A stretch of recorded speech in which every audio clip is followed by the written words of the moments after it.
ጀነትን አላት ሊገልጿት አቅም ያነሳቸው አረፍተ ነገር ተደራጅተው የተሳናቸው ውብ ዓለም፣ ግዙፍ ዓለም፣ መቋረጫ የሌለው ዓለም፣ ጸጋ የሞላበት ዓለም ጀና ዳሩል ሙተቂን የምእመናን ምድር፣ ሙእሚኖች ያለቀሱላት ሌሊት ተነስተው የለመኗት የስኬት ምድር፣ የስኬት መቋጫ፣ የደስታ ማሳረጊያ፣ የፌሽታ ማተሚያ ጀነት። እሷ ውስጥ በሽታ የለም፣ ህመም የለም፣ ሞት የለም። እሷ ውስጥ ሽንት ቤት መጸዳዳት የለም፣ አክታ የለም። እሷ ውስጥ ጭንቀት የለም፣ ትካዜ የለም፣ ሐዘን የለም። ስሟም ዳሩ ሰላም ነው፣ የሰላም ምድር ብቻ ነች እሷ። እሷ ውስጥ ተንኮል የለም፣ ነገር የለም። እሷ ውስጥ ክፋት የለም። ደስታ፣ ፌሽታ፣ ስኬት፣ ድሎት፣ ሁሌም ሰርግ፣ ሁሌም ፌሽታ፣ ሁሌም የማይቋረጥ ደስታው የማይሰለች ውብ ዓለም ጀነት። አዕደቱ ሊዒባዲየ ሳሊሒን እኔ ለደጋግ ባሮቼ አዘጋጅቻለሁ ጀነትን።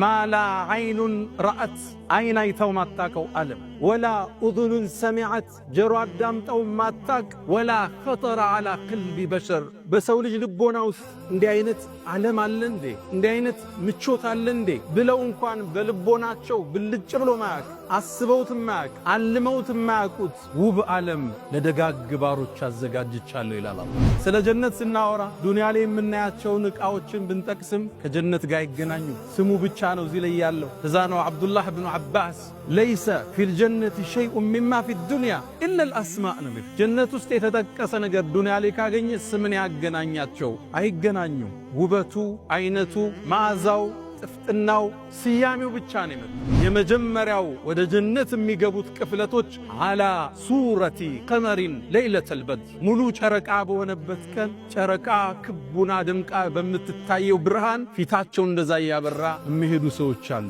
ውጁህ የውመኢዝን ሙስፈራ ዳሒከቱን ሙስተብሽራ ፊታቸው የሚያበራ ሳቅ የለበሰ ፊት የያዙ የመጀመሪያው ቅፍለት እሱ።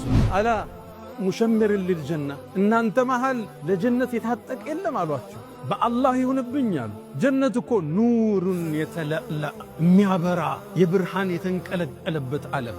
ወረይሓነቱን ተህተዝ ስታየው ምልከታህን ዓይንህን የሚማርክ ልዩ ዓለም ነው። ወባሕሩን ሙተሪድ የማይቋረጡ ወንዞች የሚፈሱበት ምድር ነው። ወቀስሩን መሺድ በጣም የተዋቡ ውብ ሕንፃዎች፣ ቤተ መንግሥቶች ያሉበት ውብ ዓለም እኮ ነው አሏቸው። ሰሓቦቹም የአላህ መልእክተኛ በእርግጠኛ ጀነት ታጥቀናል አሏቸው። ጀነት ግንባታዋን አላህ የገነባት ለቢነቱን ሚን ዘሀብ ሕንፃዎቿን ሲናገሩ ጡቦቿ አንዱ ከወርቅ ነው፣ ሌላኛው ከብር ነው፣ የሁለቱም አያያዣ ሚስክ ነው ይላሉ ነቢ ዓለይሂ ሰላቱ ወሰላም። አላህ በረቀቀው ጥበቡ ያሳምራል።